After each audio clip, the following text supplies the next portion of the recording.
So we'll continue with measuring unemployment. We already know what unemployment is. Unemployment means resources are not fully utilized. That is unemployment. I'm trying to find a job, I couldn't get one. It's unemployment. Our potentials are not reached. That is unemployment, unemployed resources. So we have different things, different calculations or different statistics when we have to measure unemployment. That is what we have to treat today. So we start. The labor force survey and ILO unemployment rate. When calculating unemployment rate, the labor force survey statistic is used. So if we have to calculate unemployment rate, we use the labor force survey statistics to calculate it. The labor force survey asks questions about individual circumstances and their activity in the labor market. So before I go into the labor market, look at what they said LFS said. LFS asked questions about individuals, but this is a classroom place. And you're chewing gum in the basket.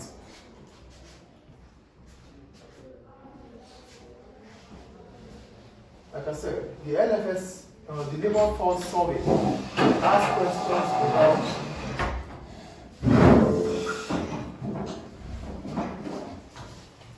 survey asks questions about individual circumstances. That means, what are your circumstances? What do you do? What are your situation? And as soon as you understand your situation, how does it affect the labor market? So, as an individual, what do you do? What are you involved in?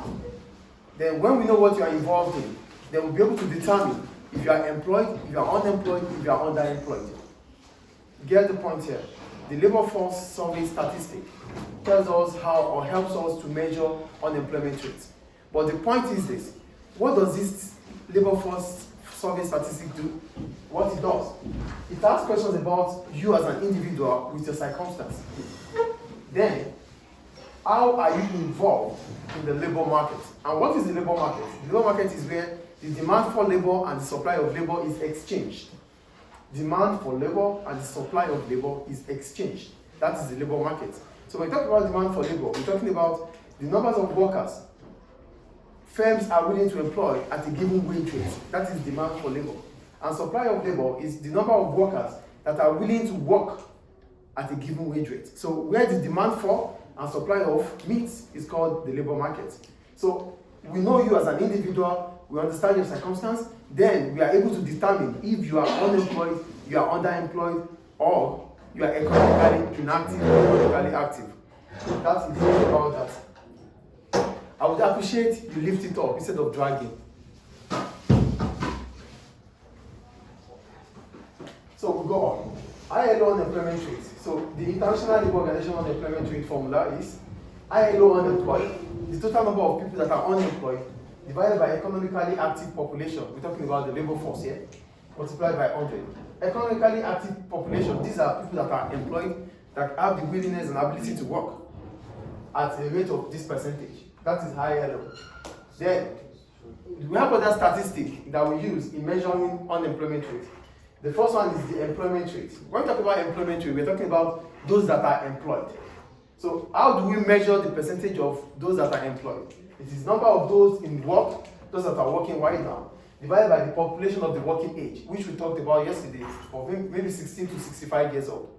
So these are the population of the working age multiplied by 100.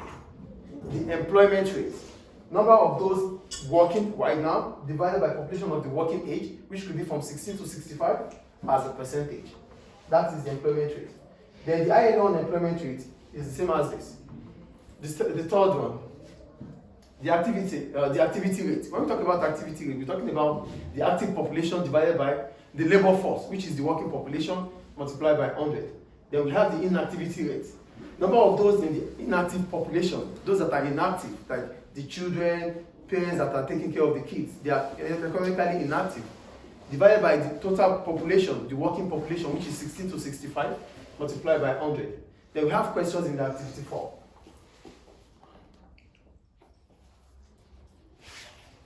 So here, there's a case study for employed.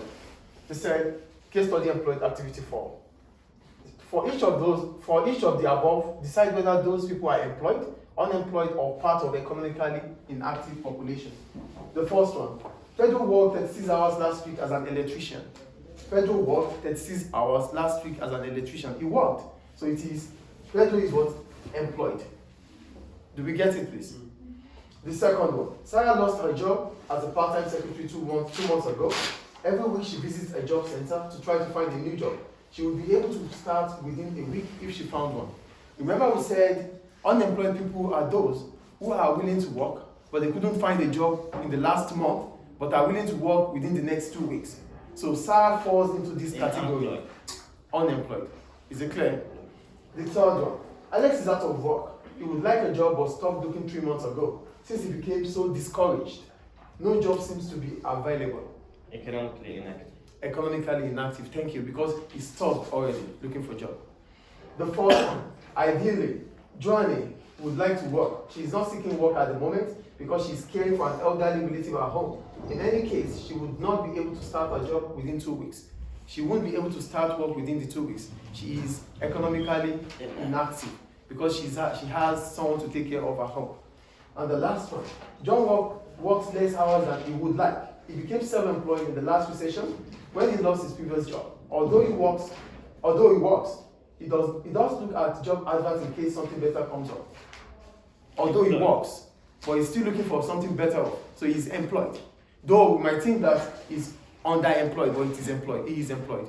Do we understand employment? Employed, unemployed, economically inactive here. I think with the case study it's clear. Yes. Thank you. Then we have underutilization of labor. For underutilization of labor, when talking about underutilization of labor, I wrote, it describes a situation whereby the potential labor of employed people is not fully utilized. It's underutilized. That means our potentials are not fully reached. So who are those that are underutilized in the labor force? The unemployed and the underemployed. Do we get underutilization here? The category of underutilized labor force are those that are unemployed and underemployed. Those that are underemployed are those that have a work, but they still have more hours that they could still work if job is available. They are underemployed. Because they are underemployed, it means labor force is underutilized. Those that don't have a job, they are looking for a job, they are actively looking for a job, they couldn't find one. They are also what's underutilized.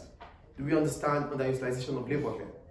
Unemployed people and underemployed people brings together what we call underutilization of labor. So they are categorized as underutilized labor. Unemployed, underemployed. Is it clear? So we have a statistic for that. We call it the labor force underutilization rate. Labor force underutilization rate. So the formula is the number of persons unemployed or underemployed. The number of persons unemployed or underemployed divided by the labor force. Both economically active and economically inactive. That's the labor force. The working age from 16 to 65. Multiplied by 100. The underutilization labor force rate is what? The number of persons unemployed or underemployed divided by the labor force multiplied by 100. Do you have any question about it? So that ends the chapter about the chapter measuring unemployment and inflation rates. Thank you.